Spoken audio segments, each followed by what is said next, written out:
Bienvenidos a una nueva edición de AT Live. En tan solo unos segundos daremos inicio al programa de hoy, un espacio de opinión y análisis tributario, así como de otros temas legales de su interés. Póngase cómodo, prepare sus preguntas y acompáñenos en estos 15 minutos de información clave para su profesión.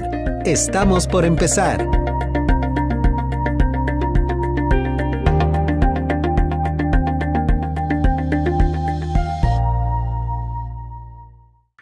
Hola, muy buenas tardes.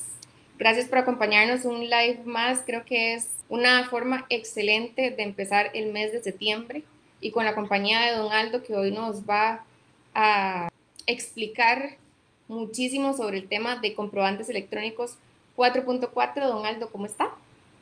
Buenas tardes, Rebeca, ¿qué tal? Y muy a gusto de participar de nuevo en los Satellite. Muchas gracias. Hoy hablamos sobre los errores frecuentes, las medidas de contingencia y recomendaciones para la utilización de los comprobantes electrónicos 4.4.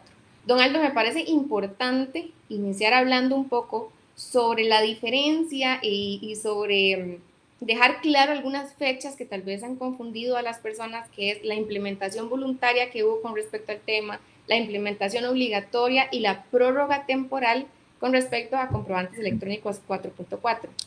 En efecto, comprobantes electrónicos versión 4.4, de acuerdo con el reglamento de comprobantes electrónicos vigente, estableció como fecha de inicio una fecha anterior al 1 de septiembre. Luego de esto, debido a la ampliación de la fecha de entrada obligatoria de comprobantes electrónicos 4.4 para el día de hoy, precisamente el 1 de septiembre, se estableció que a partir del 1 de abril, quienes voluntariamente así lo requerían, o podían, tenían la posibilidad de establecer la implementación o entrar a funcionar o operar con comprobantes electrónicos 4.4.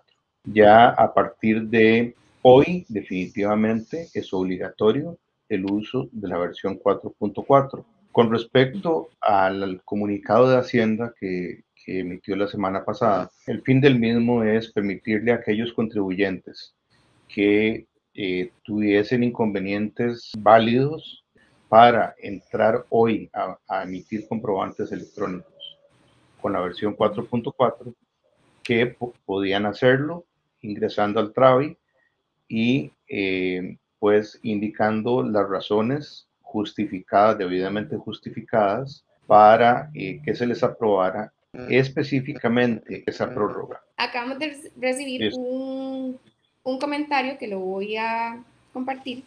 Dice, hoy emití un comprobante y todavía está la versión 4.3.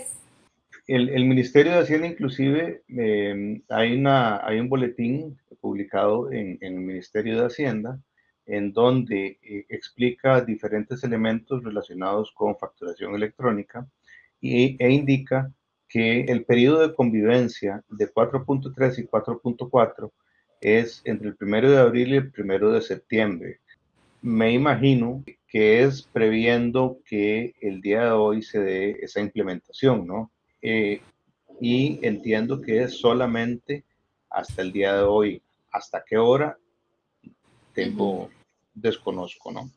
Ahora podemos hablar, don Aldo, de la inclusión de la actividad económica del receptor en la emisión del comprobante electrónico y el uso de los nuevos códigos CIIU4 a partir del 1 de septiembre. Que esos códigos son establecidos o desarrollados por la ONU para tener un marco de referencia internacional homogéneo. Esos códigos están publicados en la página del Banco Central de Costa Rica. La Administración Tributaria, con el afán de mejorar y adoptar medidas que no solo queden a nivel de tiquicia, por decirlo así, sino que correspondan con el ingreso a la OCDE y toda su participación en la OCDE, ha adoptado la clasificación CIIU4. Curiosamente, a nivel del medio, se ha creído erróneamente que si no se tenía definido la actividad CIIU 4 bajo la modalidad de del nuevo estándar, no se podía empezar con facturación electrónica a partir de hoy. Eso es incorrecto. Sí se puede empezar con facturación electrónica 4.4 hoy sin esa clasificación CIIU 4. La obligatoriedad de establecer el nuevo código de actividad para las empresas o los contribuyentes o los obligados tributarios será a partir del próximo 6 de octubre. Esto es importante porque la nueva clasificación CIU 4 tiene nuevos códigos, hay fusión de códigos y hay eliminación de códigos. Aparte de que la nomenclatura de los códigos cambia también entre sí. Antes estábamos acostumbrados a utilizar unos códigos como, si mal no recuerdo, unos 6 dígitos aproximadamente, 6 u 8 dígitos. Los códigos nuevos tienen otra nomenclatura. Un objetivo del live de hoy es hablar un poco sobre los errores frecuentes que se dan a la hora de realizar comprobantes electrónicos y cuál es una buena manera de evitar estos errores.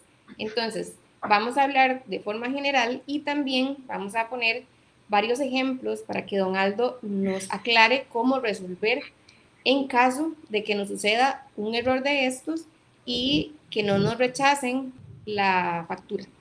¿Qué se hace en caso de un rechazo de una factura?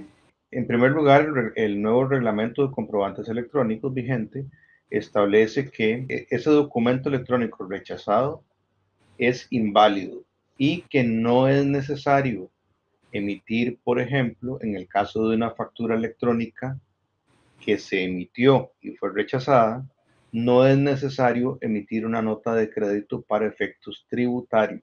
Lo que hay que hacer es revisar qué errores me está comunicando Hacienda en el rechazo de ese comprobante electrónico. Hay múltiples errores que pueden ocurrir y en consecuencia es importante analizar el error, después de analizado el error, corregirlo inmediatamente y luego emitir el comprobante electrónico que sustituya al comprobante electrónico rechazado, en donde en ese comprobante electrónico se debe seleccionar en el apartado de referencia, escoger el código 07, que es de comprobantes para sustitución de comprobante rechazado, indicar la clave numérica del comprobante que fue rechazado e indicar el motivo. Y el motivo es algo simple: rechazo por la DGT o rechazo por el Ministerio de Hacienda o comprobante rechazado, nada más. Es suficiente con eso y la clave numérica es la referencia que nos va a ligar este nuevo comprobante electrónico emitido con aquel que fue rechazado. Los rechazos pueden ser por motivos muy diversos. El número de cédula que se incluyó, por ejemplo, para efectos de la emisión del comprobante no corresponde con el registrado en Hacienda. A veces también el total de la factura no cuadra con el detalle de los productos. ¿Por qué pasa eso y cómo se puede evitar? ¿Cómo evitar esas inconsistencias en temas de subtotales, impuestos, totales, en tema de números de la factura? ¿Cómo se pueden evitar estos errores? La mayoría de esos errores provienen de aspectos de programación de los emisores de comprobantes electrónicos. El Ministerio de Hacienda ha establecido que se deben separar los renglones de la venta, por ejemplo, al 13%, del impuesto al 13%, y así sucesivamente con cada tipo de impuesto. Los campos de validación deben ser obligatorios a nivel de los sistemas de emisión de comprobantes electrónicos de los proveedores de comprobantes electrónicos. Hagámonos de cuenta que mi puño arriba es el servidor de Hacienda y el de abajo soy yo emitiendo la factura electrónica. Entonces, en el momento que viaja el comprobante electrónico con sus XML hacia Hacienda, Hacienda tiene controles de entrada y en esos controles de entrada hay controles de validación que son múltiples. Por ejemplo, entre ellos valida la fecha del documento versus el momento que está siendo enviado el XML. También se puede dar el tema de problemas que pueden darse las facturas de productos exonerados del IVA. La resolución es la misma, ambiente de pruebas y verlo de previo con el proveedor de comprobantes electrónicos, tanto las que otorga el Ministerio de Hacienda cuando el contribuyente así lo solicita, o bien las exoneraciones que están establecidas por leyes o de forma general a nivel de la ley del IVA, por ejemplo. Se quiere un mayor control de esas exoneraciones y no simplemente como antes, donde no había mayor control. Hoy día hay campos en los cuales en 4.4 se debe escoger a quién le estoy vendiendo exonerado, por qué motivo le estoy vendiendo exonerado. Debo documentar la razón de la exoneración, que la razón de la exoneración puede ser la ley del IVA, puede ser otra ley, como por ejemplo la ley de Limas. Me parece importante también hacer una diferenciación entre descuento por regalía, los descuentos al cliente y las bonificaciones por IVA. Esto está referido a los primeros códigos de descuento. El 01 es regalías, descuento por regalías. El 03, me voy a saltar al propio 02, es un descuento por bonificaciones. Y ya hablaré del 02. La bonificación, desde un punto de vista comercial o de mercadeo, usualmente corresponde algo que yo doy, bonifico, algo que yo doy que es igual al producto que estoy vendiendo. A nivel comercial se conoce mucho la venta de docenas de 13 o docenas de 14, que yo en mi factura a mi cliente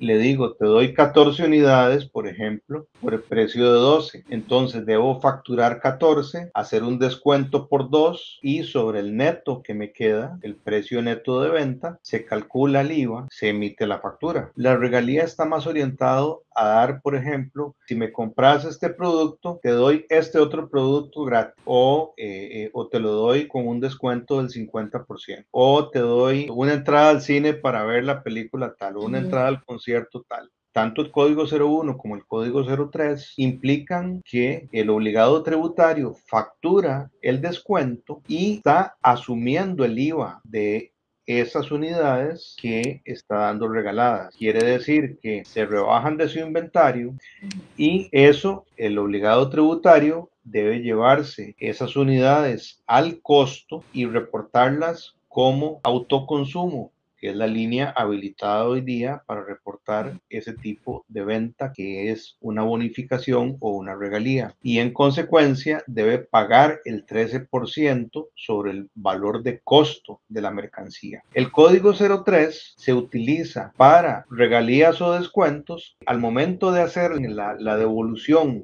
en la parametrización del sistema, al momento de incluir el tipo de devolución y de descontar del precio de venta el tipo de descuento que se le quiere aplicar, lo descuenta por el valor del producto al precio de venta, pero no descuenta el IVA. Y estableció el código 02 para utilizarlo en esos casos específicos, en donde más bien el contribuyente, en lugar de reportar en autoconsumo la mercancía dada en bonificación o en regalía al costo, la tiene que reportar al precio de venta y al 13%. Don Aldo, para ir aterrizando un poco el tema, me gustaría hablar un poco sobre las precauciones que se pueden tomar en cuenta durante el periodo de contingencia. En esto es importante que se revisen el artículo 23 del reglamento de comprobantes electrónicos y aplica específicamente para cuando hay situaciones fortuitas, casos fortuitos, ajenos al contribuyente, en donde los ejemplos pueden ser muy variados.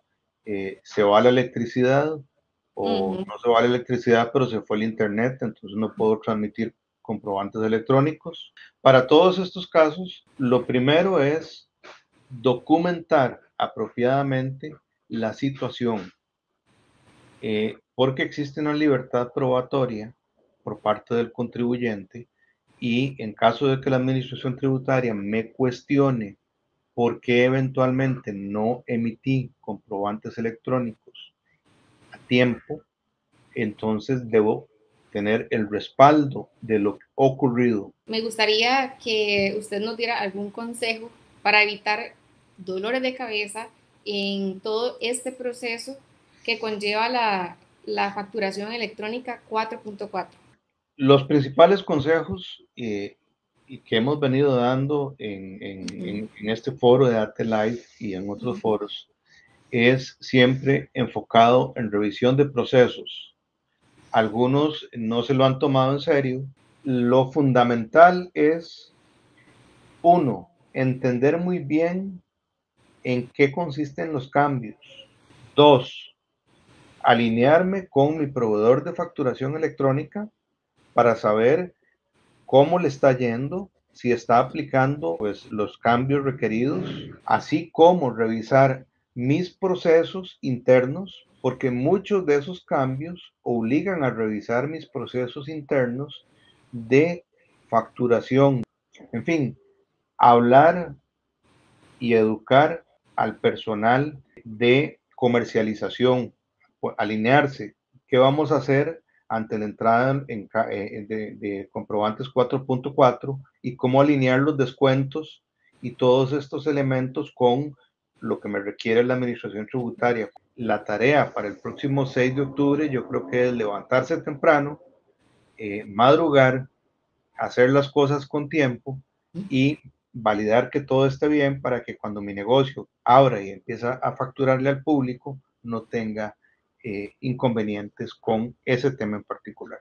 Con esa invitación y también por alguna otra consulta que tengan con respecto a este u otro tema, nos pueden llamar al 2248-4822, al 7023-6238, nos pueden enviar un correo a info@actualidadtributaria.com. Muchísimas gracias a todos los que nos acompañaron de principio a fin en este AT Live. Muchas gracias, don Aldo. Con mucho gusto, es un placer siempre estar en contacto de nuevo con este espacio para apoyarlos. Muchísimas gracias, nos vemos el próximo lunes. Hasta luego. AT Live,